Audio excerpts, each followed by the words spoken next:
we have a few more. Thank you. So yeah, the meeting is being recorded. Okay. My intention was to get myself to read a few papers on deep learning and interpolation, and it's kind of bringing us back to the papers that I've also presented on the neural, on the path kernel and neural networks as kernel machines, getting distances and stuff like that. This is slightly different approach, although one of the authors who I guess is the main driver of this research is also exploring the kernel neural networks as kernel machines approach. So all of those papers are, well, the main paper is this, learning in high dimension always amounts to extrapolation, but it's kind of a weird paper. It's, you will see.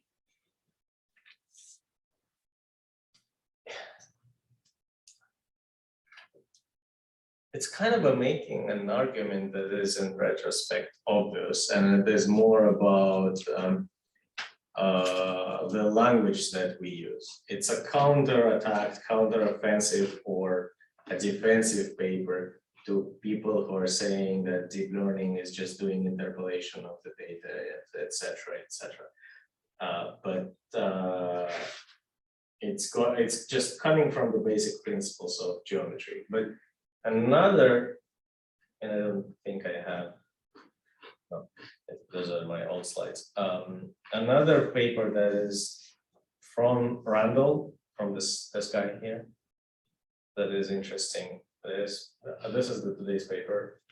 A neural decision trees from 2017 is where he started exploring the subdivision of the input space, etc. And it kind of grew into the spline theory of deep networks or of deep learning. That I think that is no, it's 2018. The paper that we're looking at is 2021. It just came, but I came out. But as I said, it's more of a defensive paper, I guess, or counter-offensive if you want. So the main statement or the main hook or the starting point is that, okay, what's his name? That symbolic guy who's talking about let's do symbolic computation. I forgot his name. And recently. The guy at MIT. Tenenbaum. And well, Theorem is more about the physical models and things like that. They're also very symbolic. Yeah, but there is like, he even had a meeting or had a talk show or open mic with Benjo, where they spoke about Yosha Benjo. Do you know what organization he's from? He's from Boston, I think. One of those places. No, I just, sorry, I apologize. But there's this person who's saying, okay, we got to go to deep learning because deep learning is all of it is doing interpolation and symbolic computation is useful because look how successful we became with algebra in our world. And everyone is right? Like here in those arguments, I don't think anyone is wrong. It's like everyone is right, but we all see the world through small apertures and it's all made together. But in order to, somebody's chatting in the chat. No, I don't mean Hilbert. Yeah, He was a philosopher of mathematics, and so it's simple. I need to Google dig into his name. symbols. It's embarrassing. Is he the Hilbert space guy? That's David Hilbert. Yeah.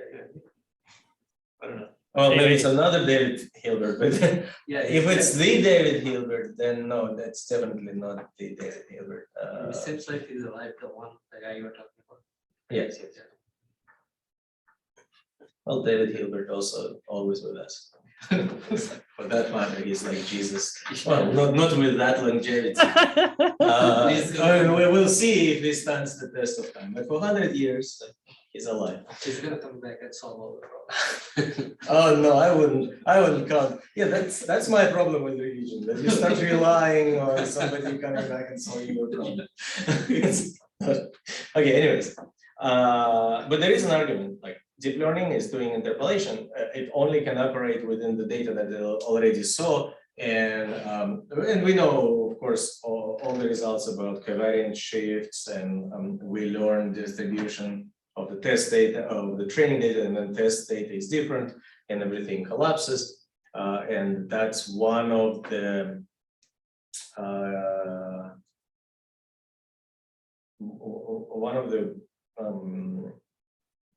arguments that we use, that, well, deep learning must be just doing the interpolation. Instead, in this paper, instead of going and talking about deep learning, what they do, they just talk about geometry. Forget about deep learning. Let's just talk about multidimensional spaces. Let's define what interpolation is, because when people say interpolation, generally when people say things, it's really rarely that we mean the same thing. It's kind of like, that's why we have mathematics. When you're maybe crippled, it's only limited use, but it's very definitely, we mean the same things. So, but when we talk, and especially in those arguments, online podcasts and stuff like that, who knows what one person means by interpolation. Let's define interpolation. Interpolation basically is, take a set of points X here, and anything that's within convex hull of those points is interpolation. Everything that's outside is extrapolation. That one. Let me see. Let me see who is in chat window. Okay, thanks, Brad. But if we'll recall, definition of convex hull is actually depends on interpolation. It's kind of the same. Convex hull is defined as interpolation. Everything that is interpolation, convex combination of those total set of points is the convex hull. So outside, anything outside of that blue line in this 2D example, the dimensions, notice the dimensions could be anything. Axis, dimensions not defined. But anything outside is extrapolation, because you can't construct this point as a weighted convex sum of any of the red points. And so everything outside is, it would be, you would do something else. You wouldn't be just combining. Why is it important? Because I can memorize all of those points, or actually I can memorize just the points on the outside of the boundary of my convex hull, and I can reconstruct everything within this convex hull just by weighted combination. So weights will be computed looking at the input, say, or figured out, and I just store those pivot points, I guess, on the outside of my convex hull. So, well, maybe deep learning is doing just that. And so that's why when we're training it on this data set and then giving it this point or that, the points over there, it's not doing as good, right? That's the point of critics. So let's go with that definition. This is very geometrical definition. And let's forget about deep learning. Let's just talk about geometry, and let's get into a time machine. First, let's just summarize the paper again. So the main statement of the paper in the author's words is interpolation almost surely never occurs in high dimensional spaces when dimension is greater than 100, regardless of the underlying intrinsic dimension of the data manifold. That's important modifier because everyone was like, but they try to protect themselves from those critics. Basically, nothing about deep learning. This is just about high dimensional data. Anyone who took my course of dimensionality is to the rescue for them. They're just like, well, let's just use high dimensional spaces, and we will demonstrate in this paper that your intuition about interpolation is wrong. That's basically what the paper is about. Not deep learning anymore from this point on. And So intrinsic dimension, imagine that there is a hypersphere, or like not a hypersphere, a proper sphere embedded into 1,000-dimensional space. So the surface of that sphere is 2-dimensional, and your data kind of lives on that surface. That is the manifold that they mean. So regardless of the dimensions of that manifold, sphere is 2-dimensional, but it's confined to some 3D linear dimensional space. So my example would be wrong here. Imagine a line. It's 1-dimensional, but it kind of spans this 100 million dimensional space. It's not going within one. Okay, we have to distinguish. There are linear subspaces. Take any set of subset of orthogonal bases, any subset, and they will form a linear subspace. Just for simplicity, this is not a general definition, but take 2 and you get one linear subspace, 2-dimensional. Take 3 and take any 3, take any 2, and so on and so forth. But you can also just take a line and make it go through all spaces. It will not fit in any of the linear subspaces. You will need all of the subspace, all of the space in order to represent that line. But it still will be just line, not line. Line is straight, right? But So no, it's like a thread, right? Yeah. Like a curve, but it's 1 dimension. A string, right? That weaves around space filling string. It doesn't have to be space filling. It's just something that is there, right? Like if we are in 3D and you have a spiral like that, you can't find a plane where this thing lives, even though it is just a line. I mean, line in the sense that it's 1 dimension. So that's what they mean. So regardless, even if your data lives on that line only within that multidimensional space, even then interpolation almost surely never occurs. And that leads to the main statement below.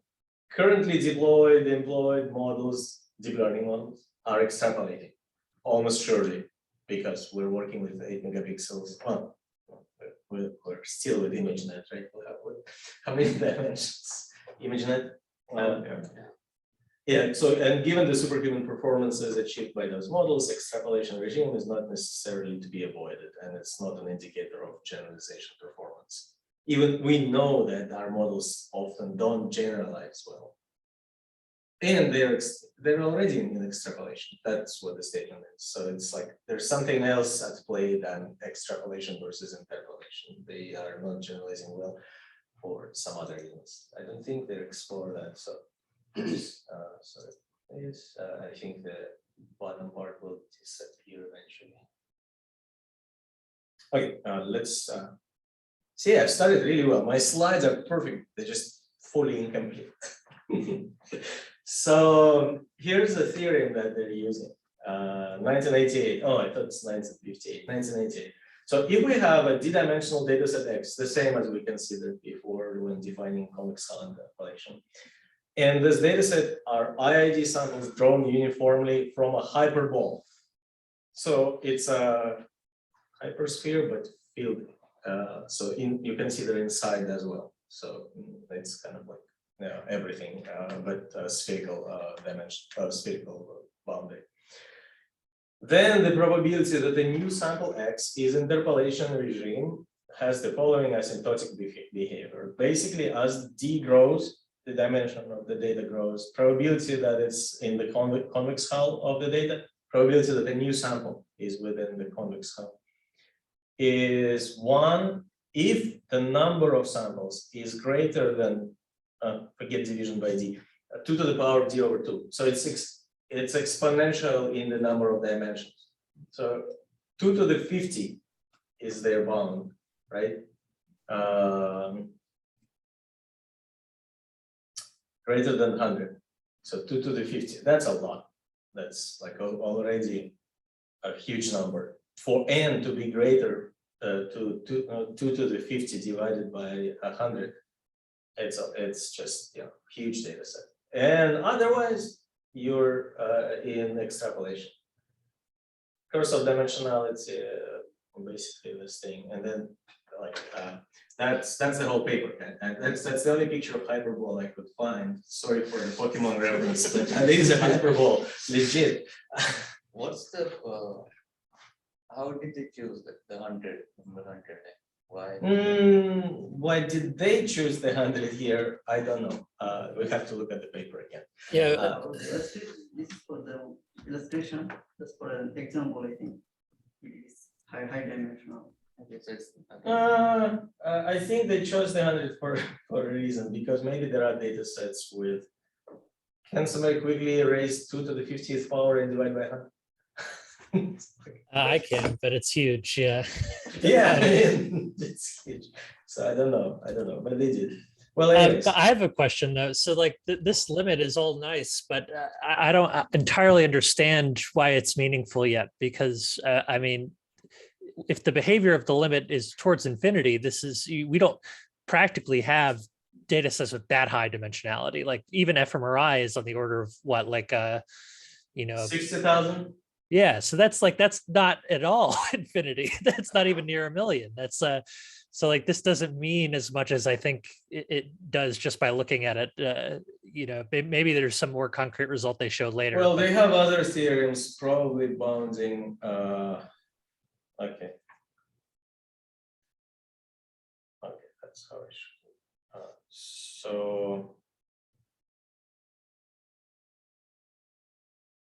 that's one result that they can easily comprehend, but they go to some other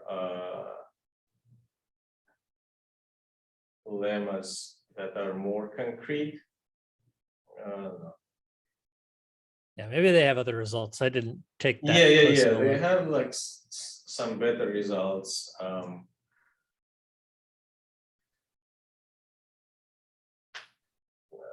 Probability for parallelogram or triangle is given by still asymptotic results, but I think also like what Brian basically means is we need to consider the speed of convergence of how fast this probability approaches those numbers, even though it's still in the limit. But their statement, though, is correct, right? I'm sure. Almost surely is defined as in the limit of probability. But of course, Is it larger or small? Like the law of large or the law of what's it called? You have 2 ones, right? central limit. No, you have like you have 2 laws of large numbers. Oh, there is almost surely, and there's what? Yeah, the other one.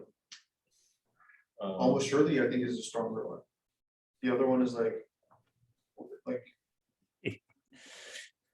Anyways, I don't know. So No, this is great. I love getting into semantics. It's yeah, like philosophy. It's like the taking. stronger the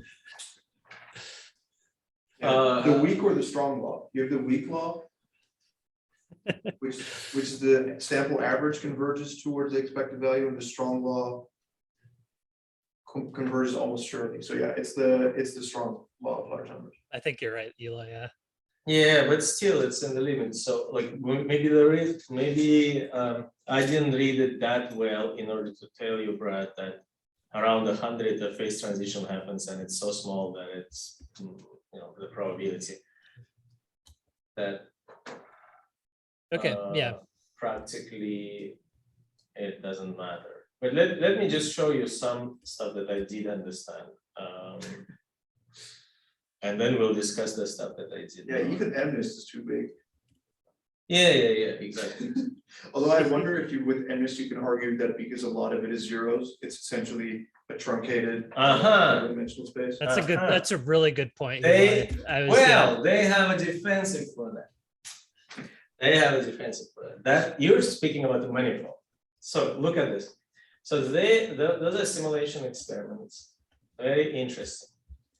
This is just a random ball, say, of dimension d. I think they're using a Gaussian of d dimension. So it's a ball. Yeah. It's not a really tightly constrained ball. It's because of Gaussian, but it quickly falls off, right? But still, d equals 1. It's a thread in the space. So the intrinsic dimension of the manifold is 1. And you are in, so we are conducting experiment with 2-dimensional, 3-dimensional, 4-dimensional, 5, 6, and 7-dimensional space. The data, our x's are of this dimension. In the leftmost plot, where I'm wiggling my mouse around, it's a Gaussian distribution. Zero-centered spherical Gaussian with unit variance. And what they're showing here, they empirically computed. Oh, Brad, that kind of addresses your question. Yeah. They're empirically computed probability of a new sampled point to be within convex hull of previously sampled points. And they tried to maintain that probability at around 0.5, right? So, I see. and in order to maintain that, they had to keep increasing the data with dimension. So for 7-dimensional data, do the math is 3 times 10, so 300, right? Points they need for 7-dimensional data to maintain. But the point here is to show the linear growth in the, well, not linear, exponential. Yes, the x size is log n. Yeah. Right. Exponential. Linear growth would be awesome. Yeah, log linear. So well, anyways, the exponential growth of the number of data samples that you need to maintain the constant probability of being within the convex hull. So really quick for my, so D star is the lower, the minimum. It's the manifold dimension. Yeah, and so the It's D- intrinsic data. Just dimension. so I understand, D is the, D is the dimension of the network. Yeah, actual dimension. No. The actual. There is no network here. Nothing. This is Oh, just okay. you So take that's 7-dimensional space. Yeah. Okay, so, okay, so for example, MNIST would be, D star would be lower than D. Yeah, How then? Because the top left pixel, for example, is always 0, so. Or let's get to it. Let's go through simulations and then it will become clear. So here it's the line, 1-dimensional, always, but the dimension of space where this line lives changes. Mhm. And the line I will show you. Will I? Yeah, lazy me. I will not. I will go to the paper. I had the larger figure cut out, but I didn't put it on the slide yet.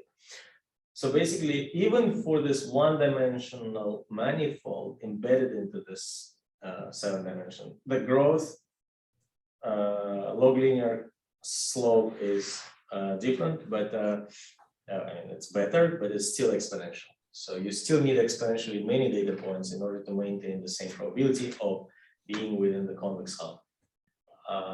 But then something magical happens. If your data lives in a linear subspace, actually linear subspace occupies that subspace and doesn't get out of the subspace, 4-dimensional. The dimension doesn't matter. But that makes sense, right? Okay, why? I mean, why? What doesn't make sense is this and that versus that. But I mean, maybe it makes sense, but it's kind of surprising at first when you see. you So- mean that data that lives in a linear subspace?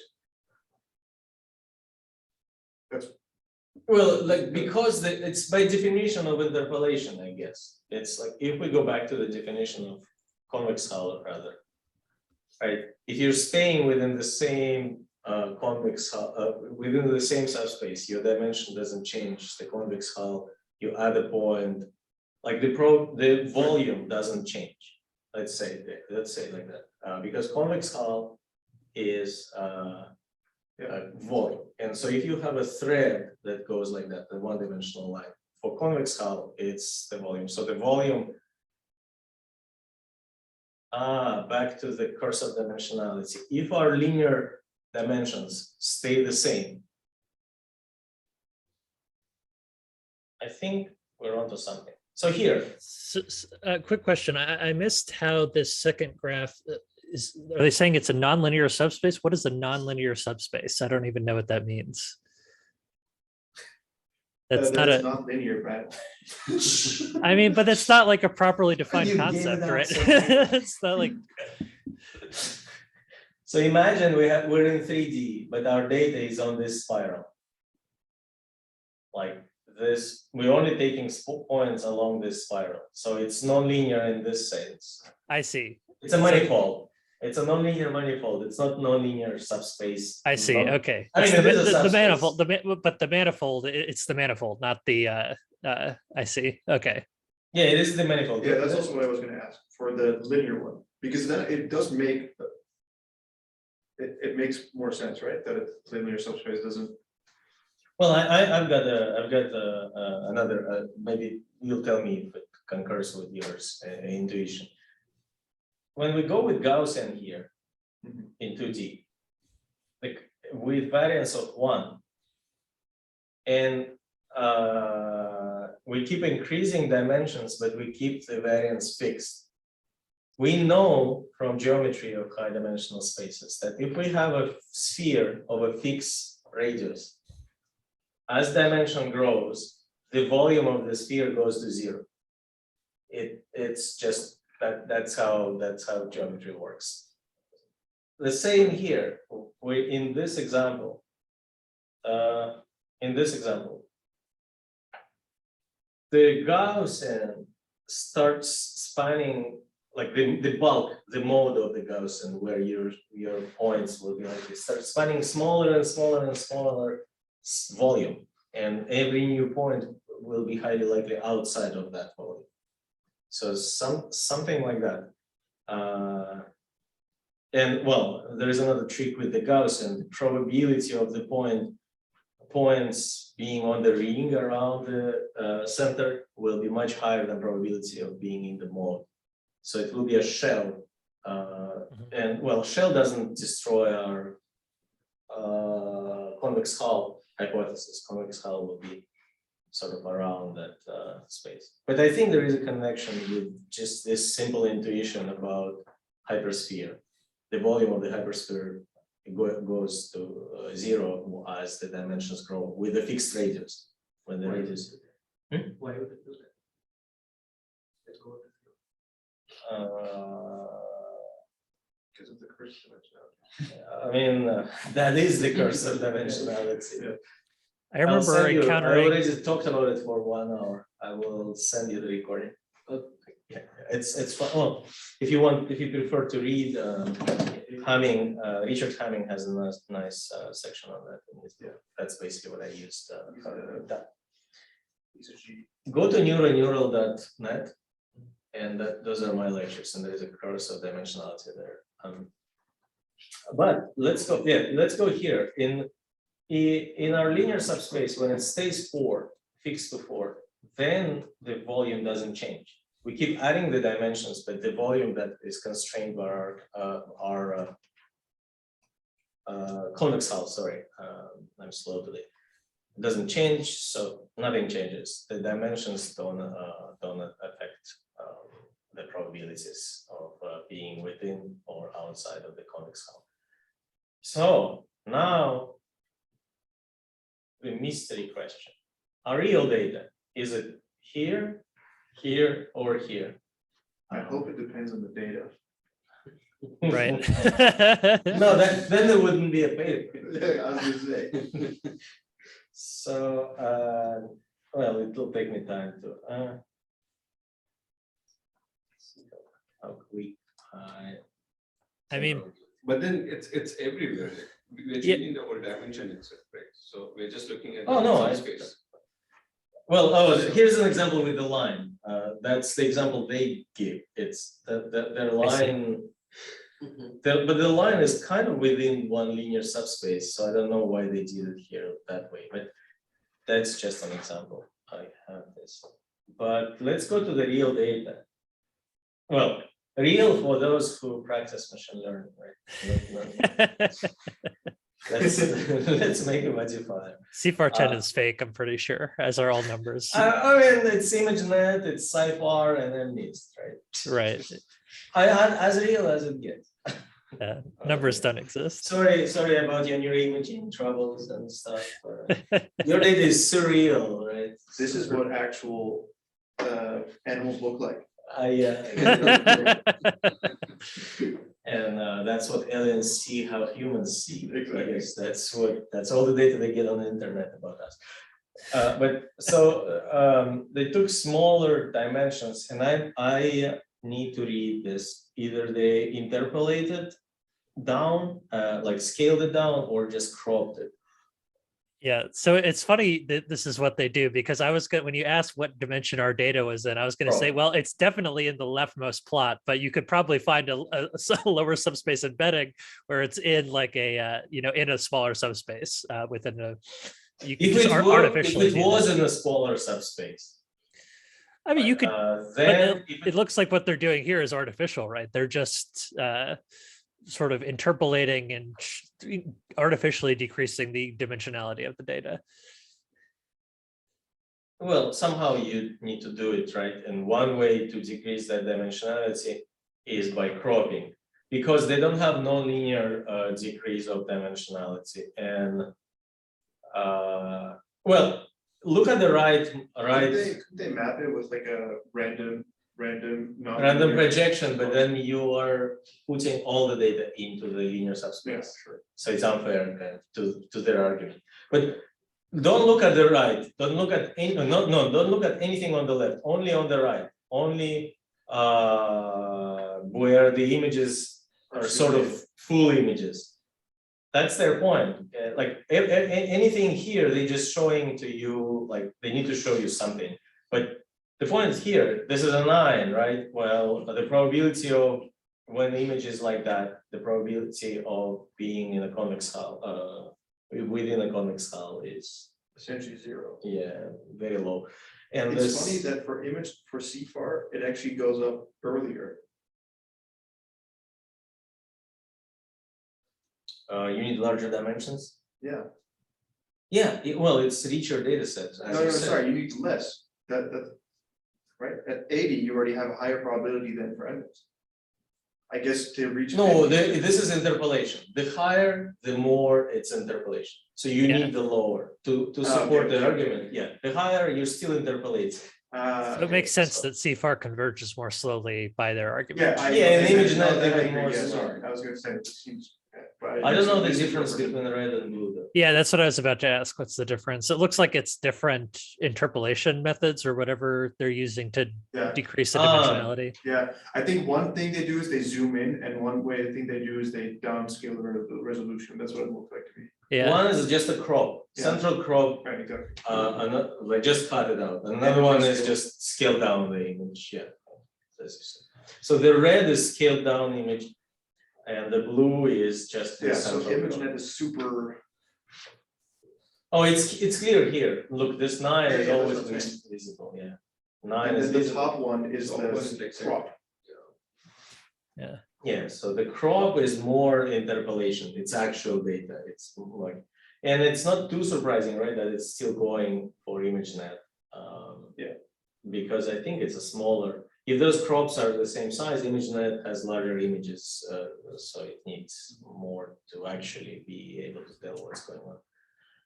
Well, that's my main. I frankly I didn't. If anyone went further than that with this paper, but the point is they only looking at the geometry. They're only demonstrating that because of the curse of dimensionality in high dimensional spaces, the actual geometrical definition of interpolation is in that. That's my next statement. Doesn't apply to deep learning networks or anything that it was working with the data. But I think it may be Interesting. invalid because of the curse of dimensionality. We came up with the notion of interpolation when, it's very useful for 3-dimensional, 2-dimensional problems and things like that.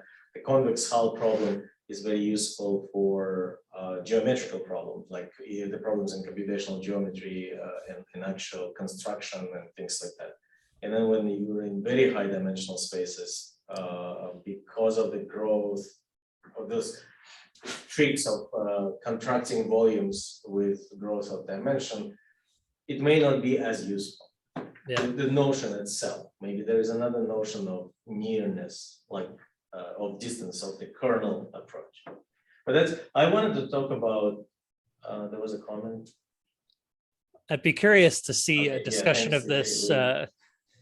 that is actually talking about the topology on these higher dimensional subspaces as well. I think there would be something rich to look look in that direction. I'm surprised there's not. Well, they went into manifold versus linear subspace, and so But that's it. Like they don't actually talk about the topology on the subspace, and well, and I can actually quickly fix their argument, right? Let's like Tisney and all other nonlinear transformations. Let's and like us and ICA. Let's always apply PCA. Get it to Yeah, that's what I was thinking. get it to here, Yeah, and always do interpolation. well, that's why I was like, it seems kind of for the linear case. Well, but could just do PCA. the power of deep learning is exactly like, well, we don't want, we'll lose No, it. no, I mean more like for the linear case where you were saying if it's on the linear subspace. I was Like a gonna. line, but The first plot you showed where it was like, oh, if you increase the dimensionality, it doesn't matter because it's a linear subspace. Yeah. Yeah, that makes sense, right? Because if you just do PCA, essentially you can just throw away. yeah, well, but that's the volume stays constant. That's Right, yeah, right. So I think because of the convex hull definition, I think it's the trick is the volume, the volume of the. Oh, no, convex for hull. sure, but It's just, yeah. and especially comparing the Gaussian and the linear subspace, those two, all of them. I mean, this is a nice figure. That here a volume goes to 0 definitely, and what happens next? And so, but let me jump the papers really briefly or quickly to another paper. I will not go to equations and all of the sigma shock. I will just tell you the main ideas also very pretty briefly. So the main idea, decision tree.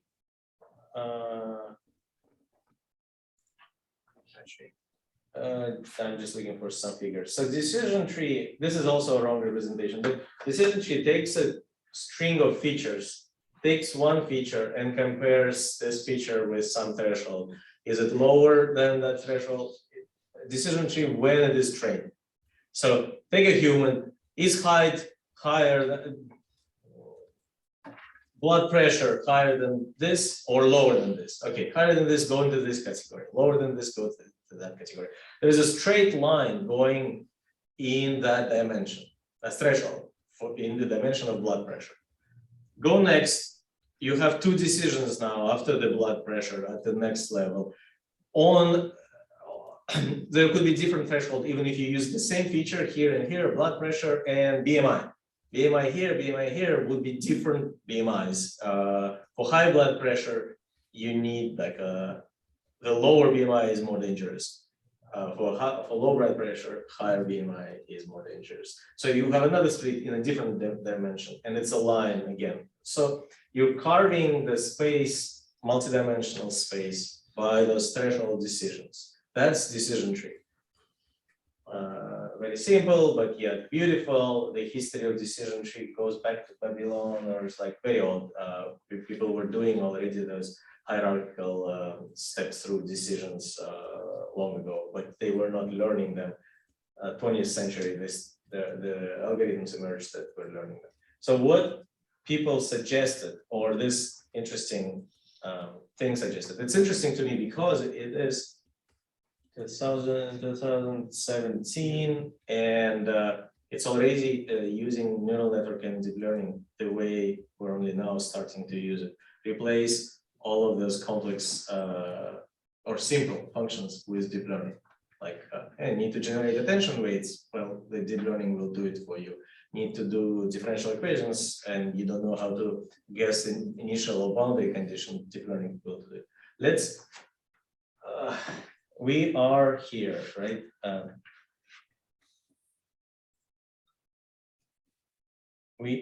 This is decision, but a decision function for decision tree, either that or that. So decision function f of input, right, of x. So let's replace this decision function with neural network. Sigmoid, now differentiable. It takes the x and it tells you yes or no, which branch it will go, but probabilistically highly likely. I don't know what you do. Probably you randomly split if it's in exactly 0.5 or something like that. If there is a threshold, everything goes either to that or that. And now you've gotten a trainable or neural decision trees, which is basically a hierarchical collection of perceptrons, not perceptrons, MLPs. Those are multi-layer perceptrons, feed-forward neural networks in the nodes. They're just making a decision for you. They're taking that specific dimension and they're making a decision, and on and on and on they go. If you combine them, what he suggests, why it is interesting? Okay, if you just make it linear, like just give me a second. It's dizzy because I'm jumping, but okay. If you make it linear like this, now instead of a threshold decision, left or right step function, you have a hyperplane. Step function gives you this carving. Why it is related again? Convex hull and convex hull sort of carves the space inside or outside the convex hull. This is a decision boundary. Everything that falls into this quadrant or into this, well, it will be multi-dimensional quadrant. Look at the class that you assign to your training data that fell into that quadrant and assign the new point if it falls there to that class. So your decision boundary is linear boxes or grid. With the lines, what was I showing? With this, instead, this is not neural decision trees yet, but it's just one perceptron. You will get a more flexible decision boundary or partition of the space. And finally, you get non-linear partition of the space, but it's still partition of the input space. Notice that part, the input space. You're partitioning the input space in like this exact block, call it nearest neighbor, call it the Voronoi diagram or something. If it falls there, make a prediction. So what he shows here, that this construct is equivalent to a single multi-layer, single feed-forward neural network, if your, or can be modeled with, if your output is encoding of each of those partitions. When you have a tree, it's like coding a binary number, 0 or 1, 0 or 1, 0 or 1. So each leaf, which means each partition here on the screen, is encoded by a binary string. It's how you got there. So your perceptron now predicts that binary string on the output, and you can train it, and it just predicts, okay, this falls into that partition, this falls into that partition. So kind of fun and interesting, especially when you get to here, spline theory of deep networks. So what they are saying here, or trying to show, or actually showing, reveal the rigorous bridge,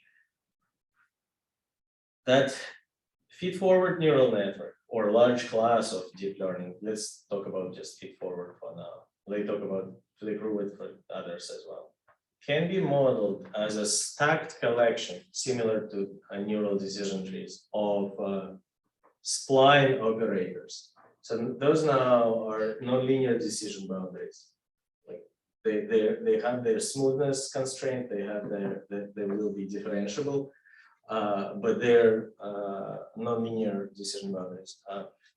And I did not dig into this paper, but the main idea here is that they claim to have managed to show that the whole neural network learns a collection of these splines such that when a new sample comes in, it's like a linear, what operation that it does, a linear projection of this spline or of this new sample onto all of the learned splines.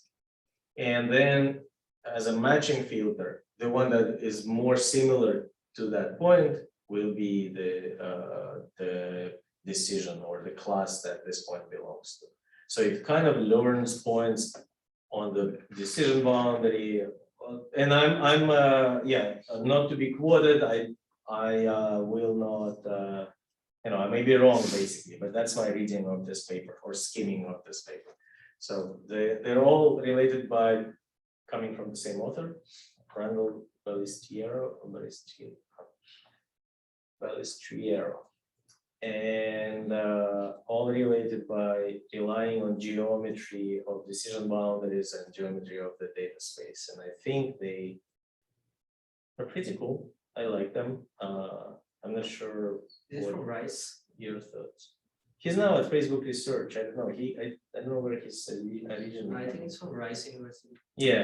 Okay. Yeah. So here's his earlier. reading. Balestriero's group is like, they are like very good in signal processing. That's where a lot of jury techniques Yeah. are from. Yeah. Rosenberg, Songbird. Yeah. Roosevelt, Eva Dyer. All of their advisors. Yes. Well, this is geometry more than signal processing, I guess. But neural decision trees, maybe impractical, maybe, well, they're not being actually used by need connection. Well, there was much earlier paper from Guido Molinfar about considering ReLU networks. When we're using ReLU networks, we are basically carving the space into something like that. He proved that it's just like that, the nearest piecewise linear regions. They don't have to be convex, I guess, but they may end up being convex. This I can't comment on either. Any thoughts, questions, people online about those three papers? The main paper is this that we've discussed. Is that classical? But depending on how you like it, it's either the statement that classical definition of interpolation is meaningless in high dimensional spaces, is in very high dimensional spaces, or deep learning do not do interpolation or anything that works with high dimensional data doesn't do interpolation. It's likely extrapolation most of the time. Almost surely, at least almost sure. Any comments, questions, concerns? People online? I think it's a little simple. No, I don't. Yeah. No, there is more in here. No, I mean, I'm not saying that the paper itself is simple per se, but I mean, like you said, it's like, yeah. Well, I guess. Simple people like me get simple stuff from the papers. More complicated people can find more complicated stuff. Yeah, but I even think their point is not that super. Yeah, I don't know how applicable it is. Yeah, like Right. what can we do with it? I don't know. Because they essentially just start from the hyperbole thing.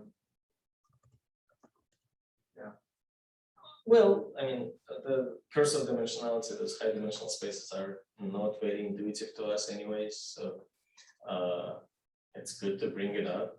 But I think the main point of this paper is stop calling it interpolation, stop saying that deep learning do interpolation.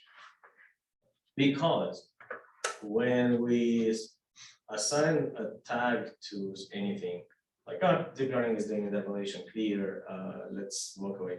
But the story is not that simple. So we need to put more work. Yeah, I hope that's Also, regarding TJ, I think that's the point of the number actually. It being around 100 thing. I think that's the whole point. Yeah, I get that. They could have said 50, but it's just 100 is a nicer number. Yeah, but I mean, just looking at the data too, it just didn't seem like it matched up. No, it's just kind of random because even like Evness is 28 by 28. So Mhm. I think it's just more like with the 100, it's very high. I think that Period. I think that's the point a little bit. And we have almost always more than 100. I mean, imagine if they didn't put that number in there, then our only question would be what do we define as a high dimension? Yeah, although I do So think it's at a least little to bit. do that, I think that's why they did 100. Yeah, but so that's why I think it's like a little bit simple because this theorem already exists. Like it's mathematically proven already. We know the exact formula and people that don't know that 2 to the power 50 is high, I mean, No, look, let me read the conclusions. I mean, they kind of make sense to me. Interpolation and extrapolation, per definition one, provide intuitive geometrical characterization on the location of the samples with respect to a given data set.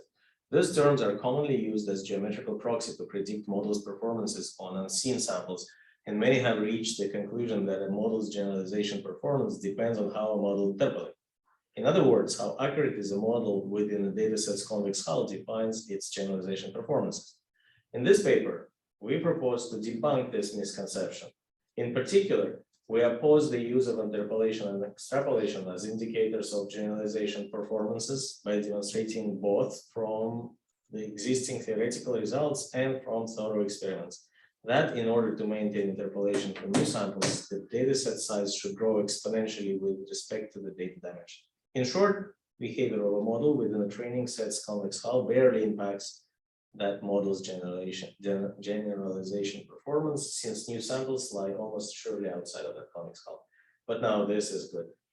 This observation holds whether we are considering the original data space or embeddings. We believe that those observations open the door to constructing better suited geometrical definitions of interpolations and extrapolation and align with generalization performances, especially in the context of high dimensional data. So the model may well be still interpolating if we redefine what interpolation means, right? That's what they mean. It's like we need better definition. So they thought about what I thought already, actually. Yeah, that we need to change definitions and everything. I do agree with that, TJ. I think a lot more data is better. I don't. How did you get this? I mean, it's an exponential scale. So I mean, essentially, you could either make better models or. well, K nearest neighbor only gets better with more infinite data. Yeah. Yeah, but and K doesn't matter. Brad, when I told this about K nearest neighbors with infinite data to Pat was like, well, but you still have to decide K. I'm like, for any K, it doesn't matter. Isn't there like a theory that you with infinite n, the K doesn't matter? That's like one of the key theorems. It converges to the perfect estimator. Yeah, but there is this modified. We discussed that. Well, anyways, I think we don't discuss sometimes enough of those general ideas. That's why I wanted to bring this paper. There are some others I want to cover, but we need to have. Are you going to present next Friday? Or you probably, I don't know what is happening. Yeah, okay. You are I'll listed. have to check what I'm presenting. So next Friday, either Mrinal presents or we will have. Let's get together and choose a list of papers for summer. Like, well, I don't know. You can join from California. That's yes. You still need to read papers. Yeah. Where are you going to? Multimodal bottleneck. That was Mrinal. Oh, yeah. Okay, I was like. Oh yeah, you told me. Yeah. Let's make it a discussion of like planning meeting next Friday. Yeah, so think about for new people in the reading group Slack, there is themed document with suggesting papers and choosing papers. It's the Google Doc. So add a paper that you want to present, discuss, or you want others to read and explain to you. Thank you, everyone, and see you next Friday at this meeting. And if you're nearby, come over for pizza and for cake. We have too many today. Too many pieces. Yeah, I mean, Bye-bye. from what I've seen, I just need to write.